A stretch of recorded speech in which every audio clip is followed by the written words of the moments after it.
భారత స్వాతంత్ర సమర యోధానికి బాగా స్ఫూర్తినిచ్చినటువంటి గ్రంథం భగవద్గీత.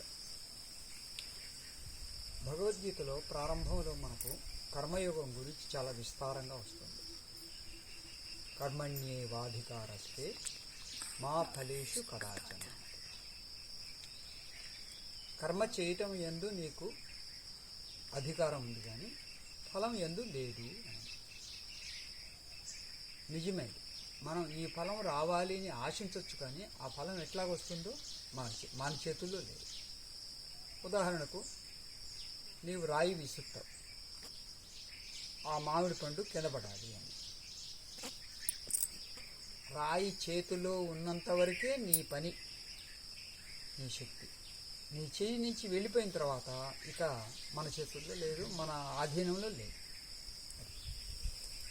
ఆహారం తినటం వరకు నీ పని. లోపల ఏమవుతుంది, ఎలా వస్తుంది బయటికి, అది మన చేతుల్లో లేదు. కానీ కర్మ సరిగ్గా చేయాలి, అర్థం చేసుకొని చేయాలి, చక్కగా చేయాలి. దాని వరకు నీ యొక్క అధీనంలో ఉంది. రోజు ఉదయం మీరు 6:30కు వస్తారు, 8:30 వరకు గడుపుతారు, పనిచేస్తూ ఉంటారు, అనేక పనులు చేస్తూ ఉంటారు. మన పని అనేది సరిగ్గా ఉందా అనేది తెలుసుకోవాలి. ముఖ్యంగా పనిలో మనము చేతులతో చేయటం కాకుండా మనస్సును వెనక ఉంది, ఆ మనస్సును చొప్పించాలి పనిలో.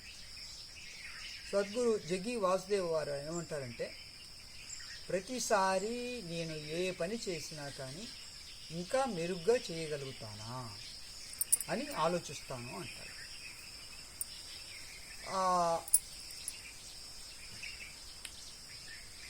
కుచేలుడు అటుకులు తీసుకెళ్ళి ఇస్తే కృష్ణుడికి, ఆ కృష్ణుడు చూసింది ఏమి తెచ్చాడు అని కాకుండా ఏ భావంతో తెచ్చాడు అనేది చూశాడు. సో అక్కడ భక్తి అది ముఖ్యం. శబరి రాముడికి పండ్లు ఇచ్చిందట. ఇంత తపన పడుతూ ఉంది నా కోసం అని రాముడు ఎంతో ప్రీతిగా ఆరగించాడట. కనుక ఒక పని వెనుక ఉండే మనస్సు ఏమిటి, ఎంత ఆసక్తితో, ఎంత శ్రద్ధతో, ఎంత ఏకాగ్రతతో మనము చేస్తూ ఉన్నామనేది చాలా ముఖ్యం. ఇక్కడ కర్మయోగము ఏమండి? కర్మయోగం. కర్మయోగం. కర్మ అంటే ఊరికనే చేయటం. కర్మ అంటే ఏందోలే అని అశ్రద్ధతో, బాధ్యత లేకుండా, బరువుగా ఉంది అనే భావంతో చేయటమే కర్మ. కర్మయోగం ఏమిటంటే, ఈ కర్మ నాకు సద్గతి కలిగించుగాక, ఇది నాకు ఉన్నతమైనటువంటి మనస్సును ఇచ్చుగాక, నాకు వికాసాన్ని ఇచ్చుగాక, శ్రేయస్సునిచ్చుగాక అనే భావంతో చేసేదే కర్మయోగం. కర్మేమో మామూలుగా జరుగుతుంది, కర్మేమో బంధానికి గురి చేస్తుంది, కర్మయోగం ఏమో విముక్తుంది. సో కనుక ఒక బాధ్యతతో ఏ పని చేసినా కానీ దానిలోనే ఏకాగ్రత చేయాలి. చదరంగం ఆడేటప్పుడు లేదా క్రికెట్ ఆడేటప్పుడు ప్రతి కదలికలోనూ చాలా జాగ్రత్తగా ఉంటారు.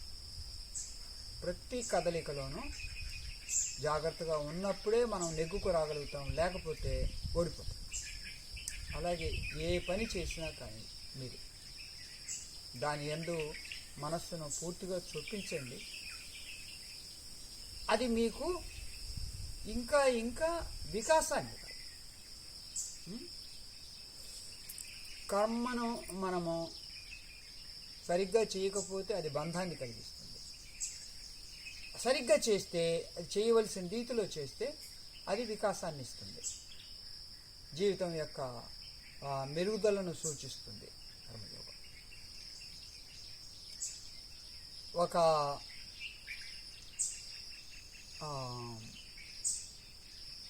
ఆ కర్మయోగము తన కొరకు చేస్తూ ఉంటే అది స్వార్థం అవుతుంది.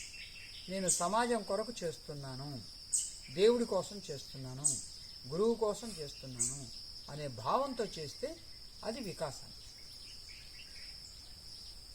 ఎస్ఎస్వై చేసే వాళ్ళను ఆ రోజుల్లో 10-12 రోజుల కోర్సులో ఒకరోజు వీధులు ఊడ్చే కార్యక్రమం చేయించేవాళ్ళు. వాళ్ళు చాలా బాగుంది అనేవాళ్ళు ఆ వీధులు ఊడటం అనేది.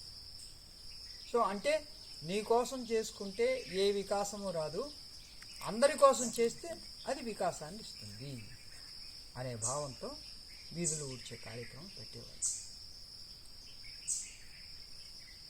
స్వాతంత్ర సమరయోధులకి అప్పటి వరకు వాళ్ళు కుటుంబం కోసం తమ కోసం గడిపేవాళ్ళు.